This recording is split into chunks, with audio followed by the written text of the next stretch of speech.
Reddit. Amateur radio operators. What is the creepiest, weirdest thing you've heard? Spy. Numbers, station is always interesting. The weirdest signal I heard was when I was scanning around VHF frequencies, around 150 MHz, and came across a woman whispering. It was a bit freaky. At first I thought she was alone, but 5 minutes in, I heard another female voice came back. They were basically chatting back and forth. All sorts of gossip, but they were using quite a bit of lingo that I didn't really understand. Then they started really getting into how they were cheating on their significant others with the guards. I realize it has to be coming from the women's detention facility across the river. It's situated on a hill that overlooks the area, almost line of sight. This went on for a few nights. A lot of amateur radio operators like to track signals down, so I wanted to direction find the signal, and I did indeed confirm it's coming from the detention facility. After a while it got boring, so I decided to come on frequency and said, hey, you never know who's listening. They freaked out, and that was the last I've heard. Not sure if they were inmates or staff in different pods. You would be surprised on how many analog baby monitors that are still out there. Neighbor used to run one, and we can hear them having fights. After a while it got boring, so I decided to come on frequency and said, hey, you never know who's listening. This is gold LMAO. I am 100% sure that the people who heard you get terrified whenever they remember the occasion. I would. I was tuning around the bands one night and I found an SSB signal around 14 MHz. It was a voice saying random letters and numbers phonetically. It went on for about 5 minutes, repeating once. It could have been spy communications or something secret. The first time I heard what the FT8 digital mode sounded like, the hairs on my neck stood up because it sounds creepy at first, almost like a wailing. And of course the UVB buzzer Russian number station is quite mysterious too. I have heard about but never actually heard a numbers station. A relic of the Cold War and still being used even though no one claims ownership of them. I picked up a numbers station on my grandparents' cable once. The channel had never had a signal before that day, but for the whole day it was just a guy counting to 45 over and over with seemingly random skipped numbers, different skips each time. I was about 12, circa 2000. It was weird as hell. That's cool as hell. I wish you'd written the message down. I'd love to work in this area of expertise for the Gov. Operating a number station, doing tests, encryption and decryption would be so cool. They're meaningless without a key. That's why they work so well. They're damn near unbreakable. It's essentially end-to-end encryption. You can look at the data, but you can't interpret anything from it. It's not even a cipher, it's just key-to-key messaging. My buddies and I picked one up in the car radio in the late 90s. It was just like 7, 17, 1, 12, 3, 7, long pause, 7, 7, 17, 6, 5, 8, 12, long pause. That kind of stuff. Some seemingly purposeful repetition, high variability. Not, damn near, used properly, a one-time pad is mathematically uncrackable. The security comes, in part, from the length of the key. It's the same length as the message itself. The deciphered text can literally be any string of intelligible plaintext, and there's no way to determine whether or not the output you're generating is correct. Unless your adversary makes an incredibly foolish mistake, such as reusing a code page, there's literally no way to crack a one-time pad. I was tuning around 4 MHz late one night, and came across a gentle, Mr. Rogers-like voice saying things like, Daniel, can you hear me? There are people here who want to speak with you, Daniel. You need to tell us where you are. We are here to help you. He continued to call Daniel's name but no answer. No call sign, station ID, names or anything, just, Daniel, can you hear me? At one point, you could hear someone crying in the background. It was very unsettling. You were supposed to wake up, Daniel.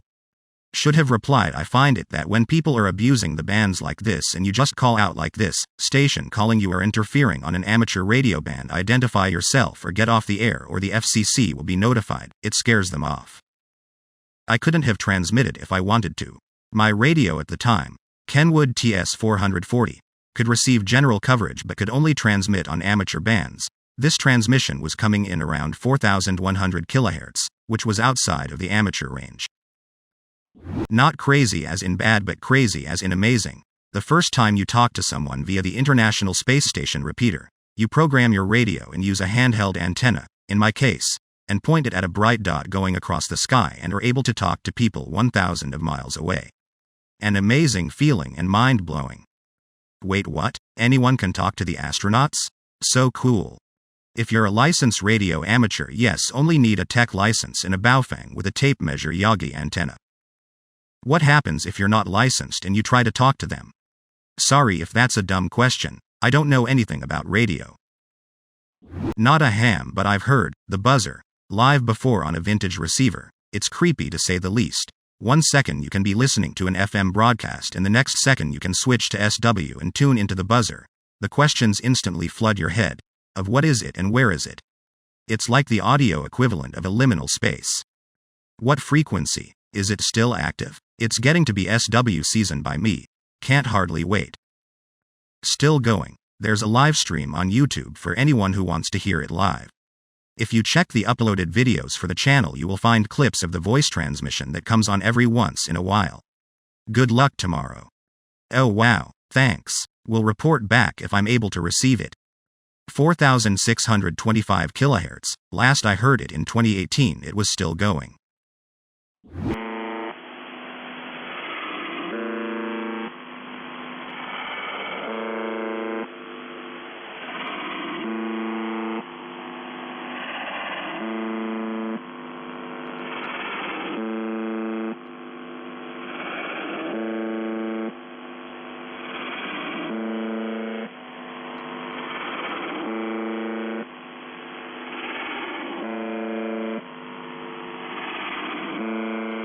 I have a UHF radio in my ute. One time I was traveling west of Winton when I heard 2 blokes casually chatting about having a beer after work, and then one of them suddenly said really nervously, "Hey, remember when we found that thing?" There was a bit of silence and then the other bloke said, "Yeah, I remember," and then they stopped talking. People seem to forget that with ham radio everyone hears you. Somewhat like the internet, really. Way out there once, I heard a fella come on and say, "I've got the food almost done, is anybody bringing beer?" No one responded. I still wonder if that poor bastard got any beer. What is a ute? Excuse me, youth. I've been waiting for the right time to share this. I got my technician's license not too long ago. Have wanted to for many years, been proficient in CW, continuous wave, Morse code, my whole life, and wanted to be able to actually use it for something.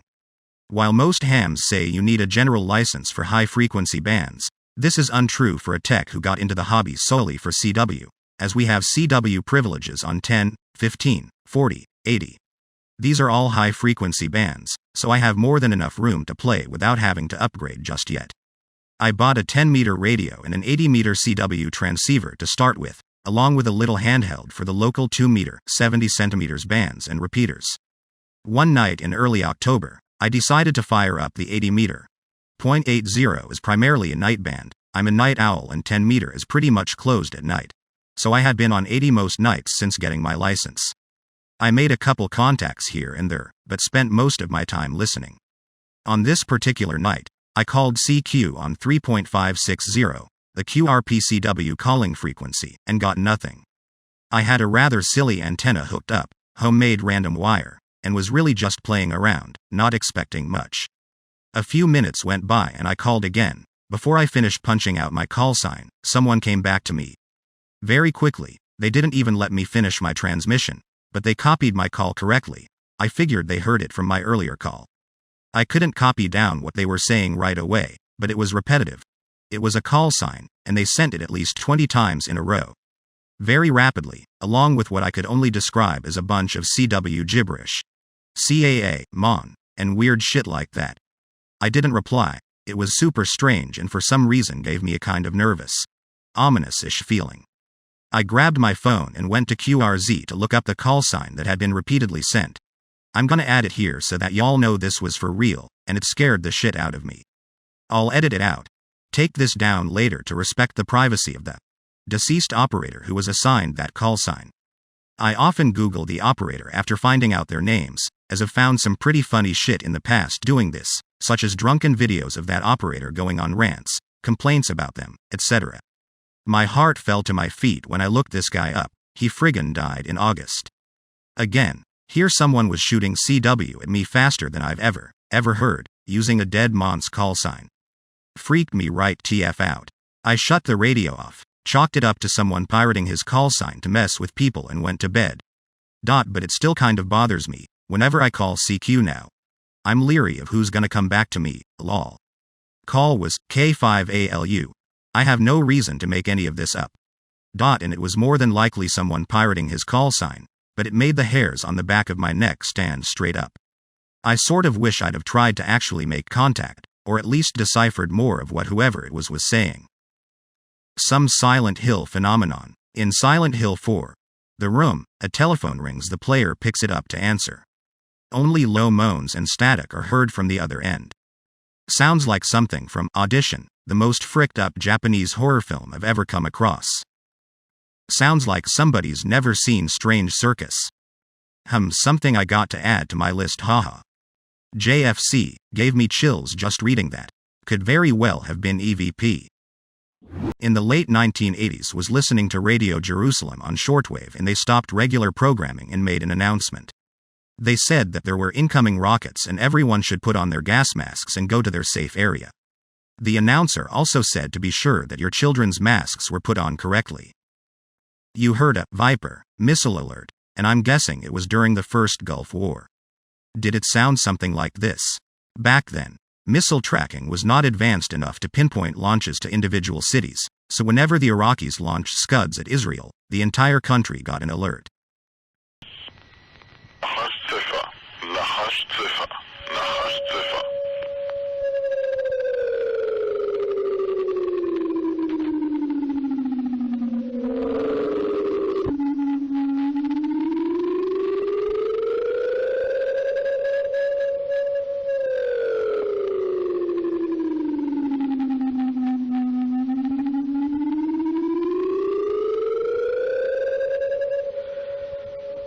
On a repeater in Pittsburgh, I heard a man describing in great detail what he was going to do to the lady in his passenger seat.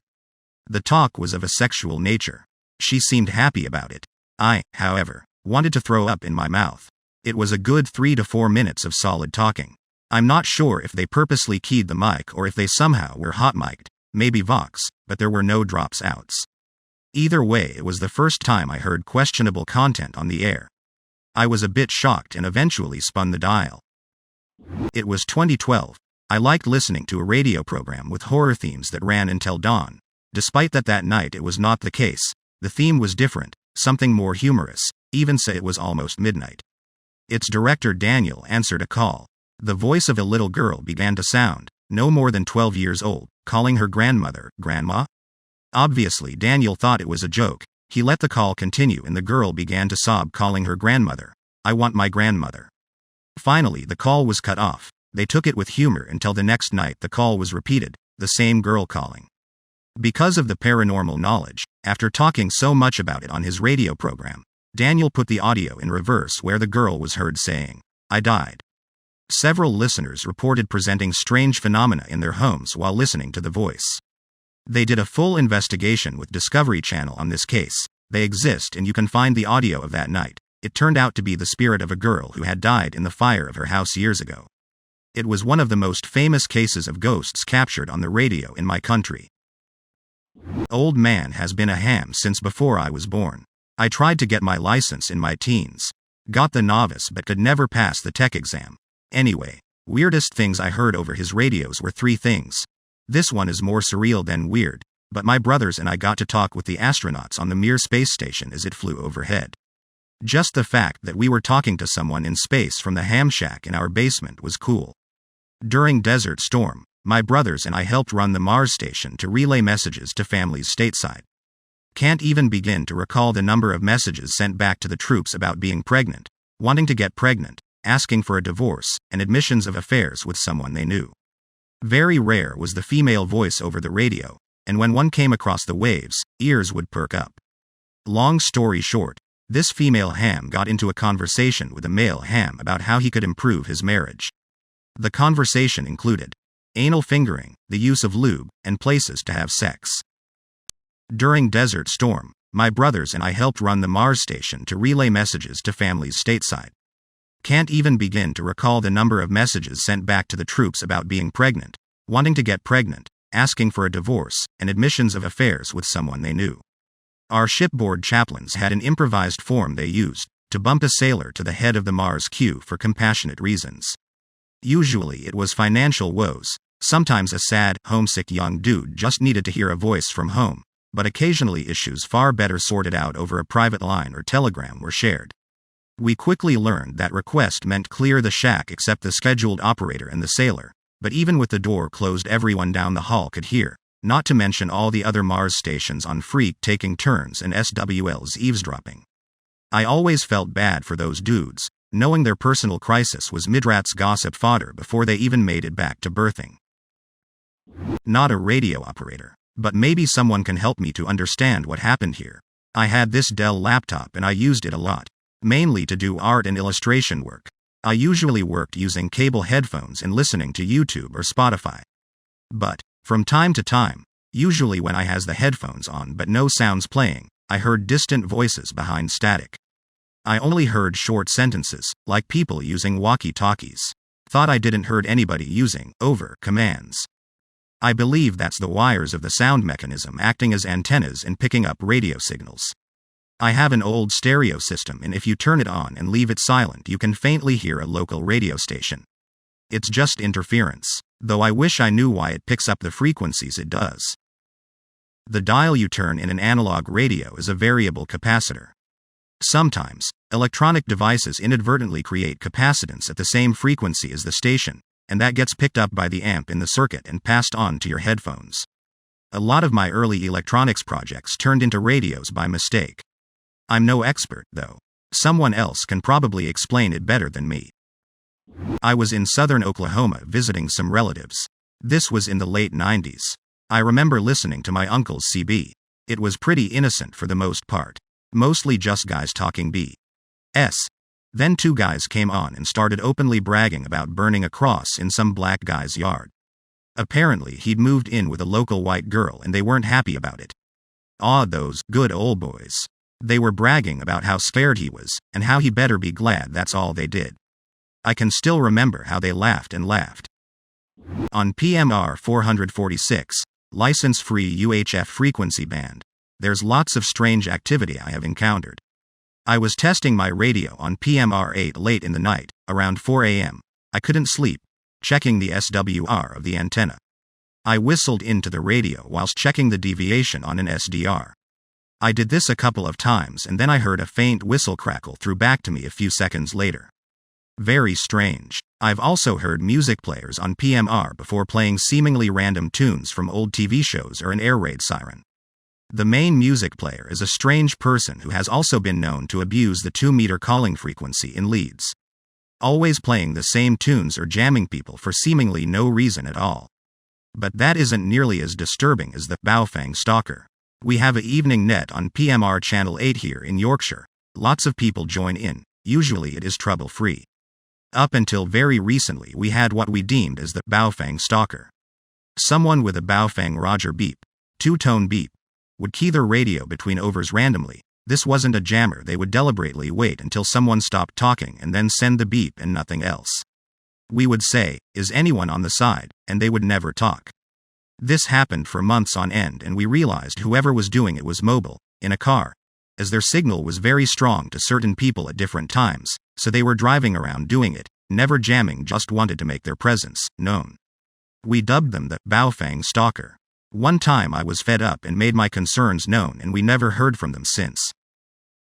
I'm not an amateur radio operator but I do have a story. Once upon a time my family was on a vacation. We are a pretty small family, just me, my mom, and my dad, so my father came up with the idea of using radios so that we don't get lost.